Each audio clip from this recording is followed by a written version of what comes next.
សម្លកកូរស្នាដៃបងស្រីគ្រាន់តែគាត់ងើបពីព្រលឹមមកហ្នឹង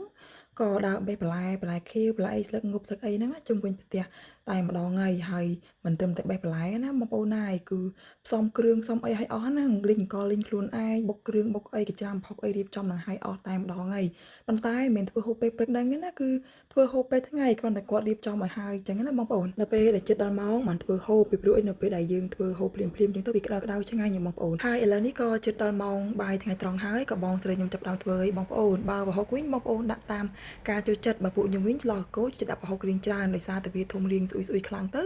គឺវាឆ្ងាញ់បងប្អូនហើយគ្រឿងយើងកូរឲ្យវាស្ងួតបែបហ្នឹងទើបយើងស្លទៅវាអត់មានស្កាតអីអញ្ចឹងទៅបងប្អូនហើយបើថាសាច់វិញគឺពួកខ្ញុំជ្រើសយកសាច់បេជន់ដោយសារតែសាច់បេជន់យើងស្លជាមួយឡកូវាចេញជាតិខ្លាញ់ធ្វើឲ្យបន្លែរបស់យើងទន់ណោះបើដាក់សាច់សុទ្ធក៏អត់ឆ្ងាញ់ដែរហើយបន្ទាប់ពីសាច់ជ្រូករបស់យើងរៀងឆ្អិនហើយយើងក៏បានដាក់បន្លែរឹងហ្នឹងគឺបន្លែល្ពៅនឹងឯងពីព្រោះអីរងាស់យូរជាងគេហ៎ហើយនឹងផ្លែចេកថ្ងៃហ្នឹងគឺមិនសូវមានបន្លែច្រើនមុខប៉ុន្មានទេបងប្អូនដោយសារតែថ្ងៃហ្នឹងបងសិស្សខ្ញុំគាត់ថាគាត់ចង់ហូបតែប៉ុណ្្នឹងមុខហ៎គ្រាន់តែនេះបន្តិចនោះបន្តិចនឹងពេញឆ្នាំមកទៅហើយខ្ញុំក៏ដឹងដែរថាបងប្អូនទាំងអស់គ្នាក៏ចេះស្លកកូរនេះក៏ហើយដែរនេះគ្រាន់តែចង់បង្ហាញពីអ្នកផ្ទះរបស់ខ្ញុំថាធ្វើបែបណាអីចឹងទៅហើយបើថាគ្រឿងក្រៅវិញដាក់គ្រឿងទេសបាយយើងនឹងឯងបងប្អូនចូលចិត្តរសជាតិបែបណាក៏ធ្វើតាមមាត់ដែលយើងចង់ហូបទៅហើយបើអ្នកផ្ទះខ្ញុំវិញគឺចិត្តបែបសាបកាន់តែសាបកាន់តែល្អ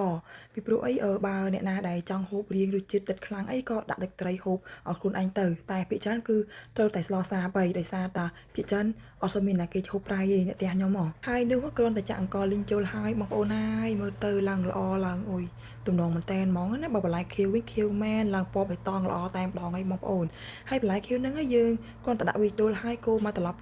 ក៏បិទភ្លើងទៅដោយសារតែបន្លែហ្នឹងវាឆាប់ឆ្អិនណោះចាមើលទៅបងប្អូនទំនងមែនតែនពុះខូចហើយសម្លកកូរស្លខាប់អញ្ចឹងមិនឆ្ងាញ់បើថាស្លរាវអត់ឆ្ងាញ់ទេដាក់អង្ករលីងឲ្យរៀងច្រើនហើយខាប់អញ្ចឹងនិយាយបើថាអូជាតិដែរបងប្អូនណាយហើយខ្ញុំគឺថ្ងៃហ្នឹងគឺមាន3មុខដែរមានទាំងម៉ាំមានទាំងប្រហុកផងដែរហើយខ្ញុំភ្លក់ប្រហុកមុនគេអីអញ្ចឹងណាបងប្អូននិយាយវាថាអូយឆ្ងាញ់មែនតែនហ្មងហើយដាក់ប្រហុកសិនហើយសម្លចាំហូបតាមក្រោយចាពីព្រោះអីរបស់ក្រៀមក្រោយយើងហូបមុនអីអញ្ចឹងណាហើយថ្ងៃហ្នឹងគាត់តែឃើញប្រហុកភ្លាមអត់មានបន្លែអីច្រើនទេខ្ញុំក៏ដើរទៅបេះត្រប់ពុតញងមានប្រហែលចកោមហ្នឹងយកមកហូបជាមួយនឹងប្រហុកហ្នឹងទៅហើយហូបជាមួយនឹងម៉ាំផងដែរនិយាយវាថាអូយចូលចិត្តឲ្យតែថាត្រប់មិនថាត្រប់ស្រួយត្រប់វែងទេ